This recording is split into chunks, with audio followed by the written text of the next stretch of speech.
Hello everyone. आज हम सीखेंगे क्लास 8th का चैप्टर अंडरस्टैंडिंग क्वाड्रिलेटरल्स का टॉपिक नंबर 3। मैंने आपको पहले भी बताया कि मैंने इस चैप्टर को 4 पार्ट्स में डिवाइड किया है और ये हम थर्ड टॉपिक पढ़ रहे हैं। इससे पहले की 2 वीडियोस प्लीज़ देख लेना, उसके बाद ये वाली वीडियो देखना। हम बिना टाइम वेस्ट करे अब जल्दी से अपनी वीडियो स्टार्ट करते हैं। सबसे पहले हमारा जो आज का टॉपिक है वो है टाइप्स ऑफ क्वाड्रिलेटरल्स, जिसमें मैं आज ट्रेपीजियम, पैरेललोग्राम और काइट क्वाड्रिलेटरल को कवर करूंगी। इसके बाद वाले और भी क्वाड्रिलेटरल्स हैं वो नेक्स्ट वीडियो में, फिर आपका चैप्टर पूरा हो जाएगा। टाइप्स ऑफ क्वाड्रिलेटरल, क्वाड्रिलेटरल मतलब जिसके 4 साइड्स होते हैं। पहली शेप है हमारे पास ट्रेपीजियम। ट्रेपीजियम की खास बात क्या होती है, उसको शुरू करने से पहले मैं चाहूँगी कि आपको क्वाड्रिलेटरल के एलिमेंट्स पता होने चाहिए, यानी एक क्वाड्रिलेटरल में क्या क्या चीज़ें हैं, उनको क्या क्या बोलते हैं, वो सब मैंने यहाँ पे लिखा हुआ है। 7 मेन चीज़ें हैं, 7 मेन एलिमेंट्स हैं जिनको आपको ध्यान में रखना है। जैसे अगर मैं क्वाड्रिलेटरल की बात करूं, ABCD, आप फिगर देख पा रहे होगे, ABCD एक क्वाड्रिलेटरल है हैविंग 4 साइड्स। तो अगर मैं बात करूं साइड क्या होती है, तो इस क्वाड्रिलेटरल में 4 साइड है, उसको हम कैसे नाम देंगे।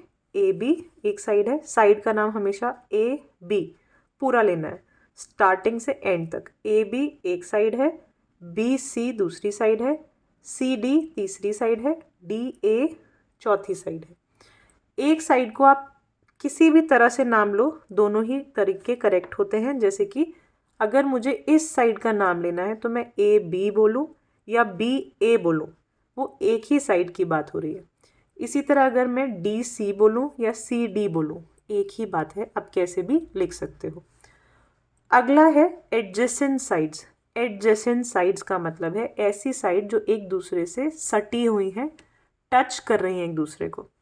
जैसे कि AB एक साइड है, उसके जस्ट एडजेसेंट कौन सी साइड है, AB साइड के एडजेसेंट अगर मैं बोलूँ BC है, तो AB को देखो टच करती हुई BC है, यहाँ पे टच हो रहा है दोनों, है ना। इसी तरह AB के एडजेसेंट AD भी है, ये भी टच हो रही है। तो अगर मैं बोलूँ एक पेयर ऑफ एडजेसेंट साइड, मतलब कि ये दोनों एडजेसेंट है, यहाँ पे टच हो रही है। इसी तरह ये दोनों भी एडजेसेंट है, यहाँ टच हो रही है। इसी तरह CD और CB भी एडजेसेंट है, यहाँ पे टच हो रही है। तो ये है पेयर ऑफ एडजेसेंट साइड्स। उसके बाद आता है ऑपोजिट साइड्स। ऑपोजिट का मतलब होता है उल्टी, उल्टा, ठीक है, उल्टा या उल्टी साइड्स, तो जो एक दूसरे के आमने सामने हैं।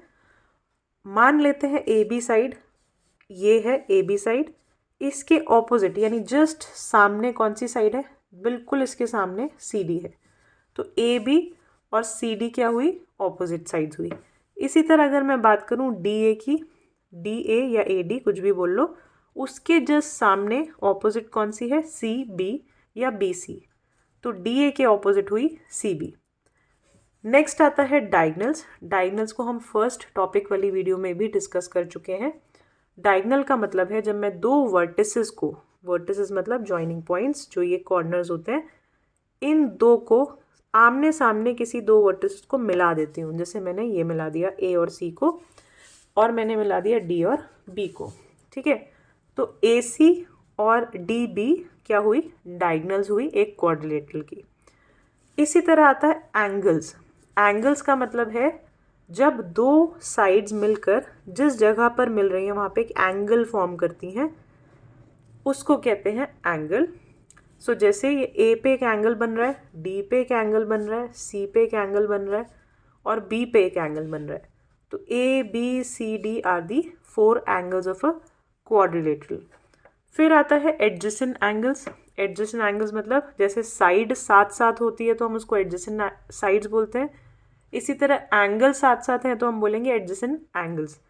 तो अगर मैं बोलती हूँ A के एडजेसेंट कौन से एंगल्स हैं, तो A का एडजेसेंट एंगल B है और A का एडजेसेंट एंगल D भी है, जो उसके जस्ट साथ में है। अगर मैं आपसे पूछती हूँ C के एडजेसेंट एंगल्स कौन से हैं, तो C के एडजेसेंट एंगल हैं D और C का एडजेसेंट एंगल B भी है, ठीक है। नेक्स्ट हम लास्ट अपना एलिमेंट डिस्कस करते हैं, ऑपोजिट एंगल्स। आपको ऑपोजिट साइड पढ़ने के बाद ये शायद समझ आ ही गया होगा। ऑपोजिट एंगल का मतलब होता है जो जस्ट आमने सामने है, उल्टी तरफ है। अगर A के ऑपोजिट में बात करूं तो C हुआ, डी के ऑपोजिट में बात करूँ तो बी हुआ, जस्ट ऑपोजिट एक दूसरे के सामने। ठीक है, ये आपको ध्यान रखना है। अब हम अपने एक एक करके एक एक शेप यानी टाइप ऑफ क्वाड्रिलेटरल के बारे में पढ़ते हैं, उसकी प्रॉपर्टीज डिस्कस करते हैं। पहली शेप है ट्रेपीजियम। ट्रेपीजियम एक ऐसी शेप को कहते हैं जिसकी 4 साइड्स हों प्लस कोई भी एक पेयर ऑफ साइड्स जो है ऑपोजिट साइड्स वो पैरेलल होना चाहिए। यानी कि ध्यान से सुनना मेरी बात, एक तो देखो ऑपोजिट साइड पहले समझते हैं क्या है। मान लो ये है ए बी सी डी,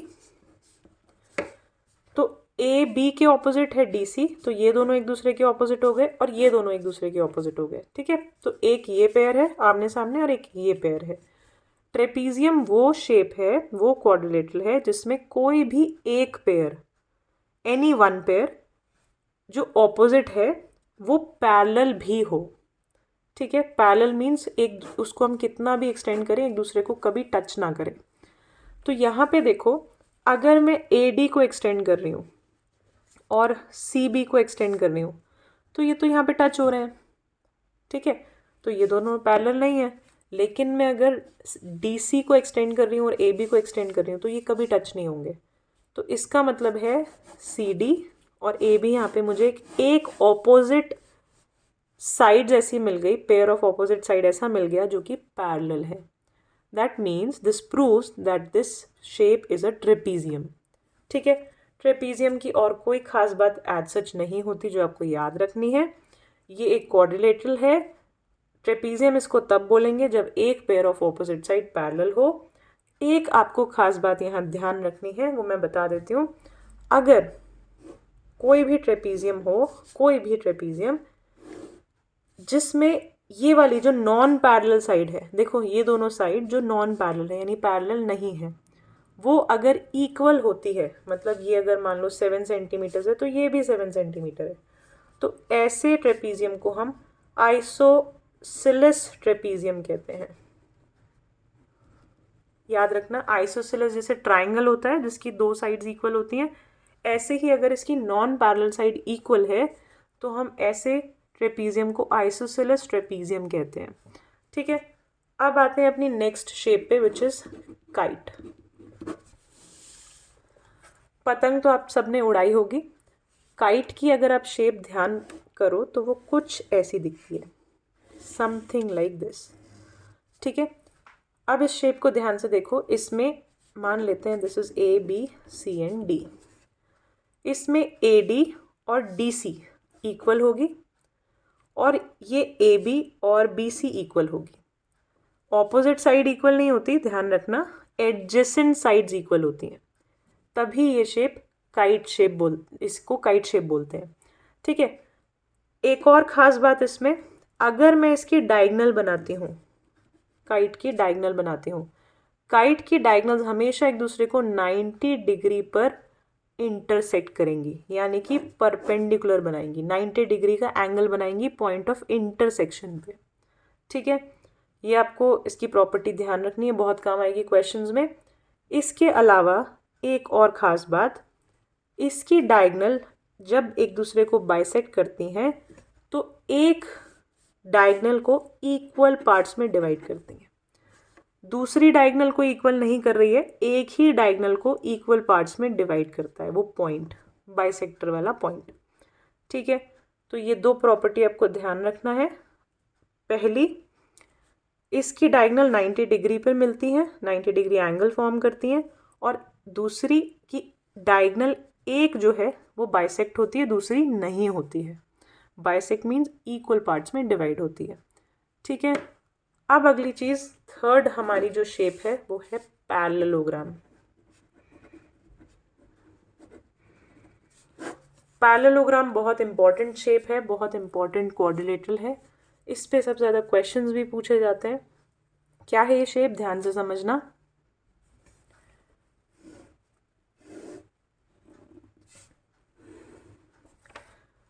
ऐसी शेप, ऐसा क्वाड्रिलेटरल जिसमें ऑपोजिट साइड जो है इक्वल हैं, ये पेयर ऑफ ऑपोजिट साइड एक दूसरे की इक्वल है और ये दोनों भी इक्वल है और पैरेलल भी है।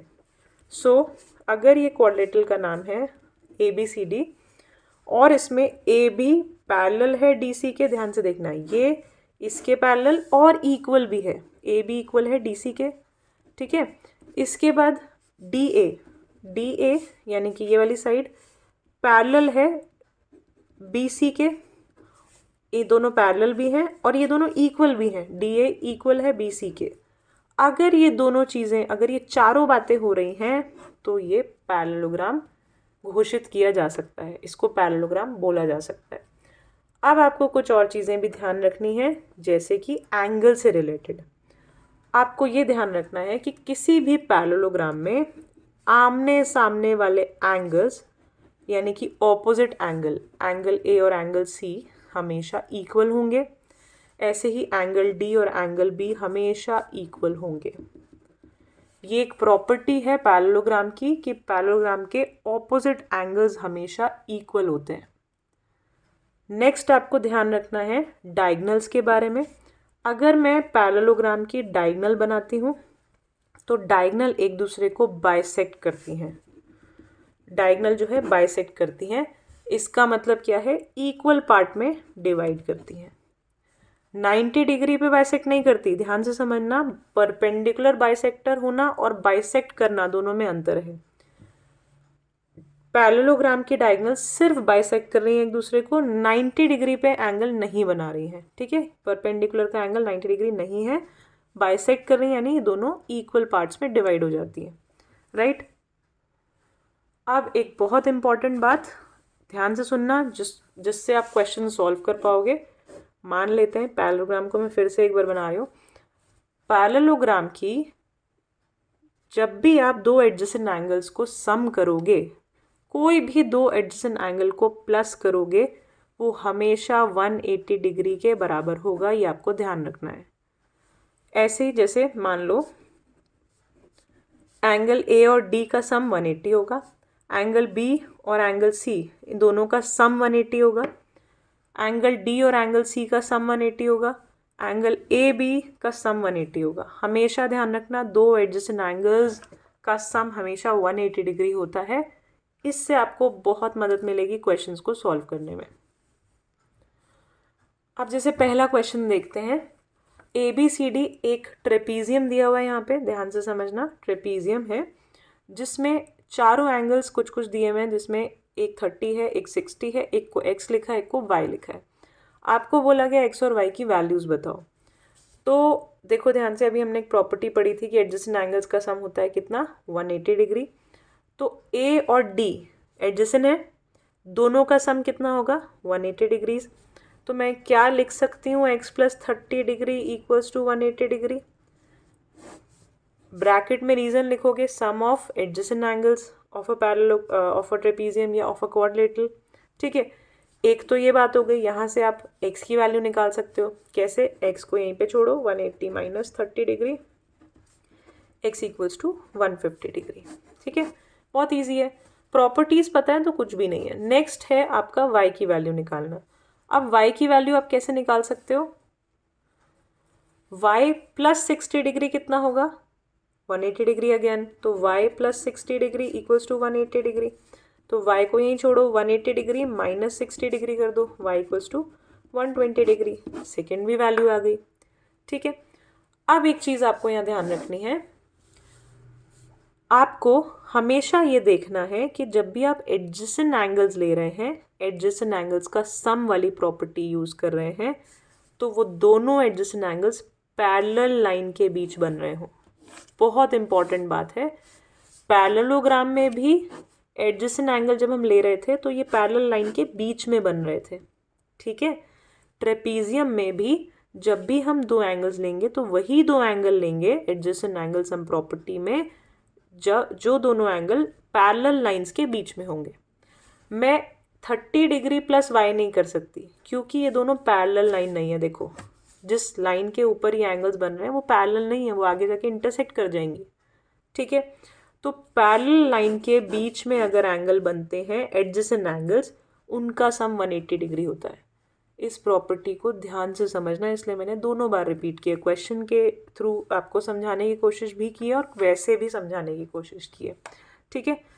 इसी तरह कोई भी शेप हो, जैसे लेट्स से रोम्बस है, वैसे हम रोम्बस को आगे पढ़ेंगे, जिसकी कोई भी शेप जिसकी दो आमने सामने वाली साइड पैरेलल है, तो आप बोल सकते हो कि एडजेसेंट एंगल्स जो हैं वो उनका सम 180 होगा। ठीक है, ये आपको ध्यान रखना है और तभी अप्लाई करना है। पैरेलल नहीं है तो ये प्रॉपर्टी नहीं यूज करनी। नेक्स्ट क्वेश्चन देखो, आपको क्वेश्चन में दिया हुआ है that ABCD is a parallelogram. ये पहले से दिया हुआ है कि ये एक पैरेललोग्राम है। ठीक है, ये पैरेललोग्राम का सिंबल है, शॉर्ट में आप ऐसे लिख सकते हो पैरेलल लाइंस लगा के, GM, दिस इज पैरेललोग्राम। सो ये एक पैरेललोग्राम है और एक एंगल दिया हुआ है और आपको बोला गया एंगल B निकालो, एंगल C निकालो, एंगल D निकालो। कैसे निकालोगे? सेम वही प्रॉपर्टी, एंगल A और एंगल D, जब ये पैरेललोग्राम है तो पैरेलल लाइन के बीच में ही बन रहे हैं, तो एडजेसेंट एंगल्स हैं, दोनों का सम कितना होगा? 180 होगा। तो दोनों का सम 180 है, एक 105 है, तो 180 में से 105 माइनस करो, D कितना आ गया? 75। अब एक और प्रॉपर्टी है, एडजेसेंट एंगल के सम से तो आप निकाल ही सकते हो, लेकिन एक और मैंने आपको बात बताई थी, पैरेललोग्राम में ऑपोजिट एंगल्स जो है हमेशा इक्वल होते हैं। ऑपोजिट एंगल्स हमेशा इक्वल होते हैं, तो ये 105 है तो ये भी 105 होगा। इसी तरह ये 75 है तो ये सामने वाला भी 75 होगा। तो आपको एडजेसेंट वाला दोबारा से प्रॉपर्टी लगाने की ज़रूरत नहीं है, आप डायरेक्टली लिख सकते हो कि angle D will be equal to angle B because it is opposite angle in a parallelogram. ठीक है, opposite angles are always equal in a parallelogram. तो आपके सारे एंगल्स आ गए। ठीक, एक और क्वेश्चन देखते हैं। ये बहुत अच्छा क्वेश्चन है, देखो ध्यान से क्या बोल रहे हैं। मैंने शॉर्ट में लिखा है यार इस क्वेश्चन को, आपको बस कॉन्सेप्ट समझाना मेरा मकसद है। आप बाकी तो बुक से आप पढ़ के कर ही लोगे, अगर आपको कॉन्सेप्ट समझ आ गया तो आपको क्वेश्चन आंसर्स अपने आप समझ में आने लगेंगे। तो सुनो क्वेश्चन क्या कह रहा है, ratio of adjacent angles of a parallelogram is 4:5। तो एक पैरेललोग्राम है, उसमें एडजेसेंट एंगल्स की बात हो रही है, उसका रेशियो की बात हो रही है। रेशियो ऑफ एडजेसेंट एंगल्स यानी साथ साथ एंगल्स जो है ऑफ अ पैरेललोग्राम, तो पैरेललोग्राम बनाया मैंने, इज 4:5। अब 4:5 रेशियो का मतलब क्या है कि एक अगर 4x है तो दूसरा 5x है, जिससे x से x कैंसिल हो जाए तो 4:5 बचे, यानी कि रेशियो इसका ये है। राइट, फाइंड द एंगल्स, आपको एंगल्स निकालने हैं। तो एक एंगल अगर 4x हुआ तो दूसरा 5x है। राइट, एडजेसेंट एंगल्स हैं, पैरेललोग्राम है, तो दोनों एंगल का सम कितना होता है? 4x + 5x is 180 degree. अभी अभी प्रॉपर्टीज पढ़ी है 2 बार। 9x = 180 degree, x = 180 degree upon 9 कर दो, x = 20 डिग्रीज। x अगर 20 आ गया तो 4x मतलब 4 × 20 कर दो, 80 डिग्रीज। 5x मतलब 5 × 20 कर दो, 100 डिग्रीज। आ गया ना, एक 80 और एक 100, दोनों का सम 180 है। वही प्रॉपर्टी भी हमारी मैच हो रही है। ठीक है, अब अगर क्योंकि ये पैरेललोग्राम दिया हुआ है, आपसे बाकी दो एंगल पूछे, तो यार ये इतना इजी है कि मैं नहीं बताने वाली, आप मुझे इसका आंसर कमेंट बॉक्स में लिखो कि मान लेते हैं ये A है, ये B है, ये C है, ये D है, तो A 100 है, D 80 है, तो C और B कितना होगा? देखते हैं आपको कितना समझ में आया है। ये वीडियो यहीं तक है।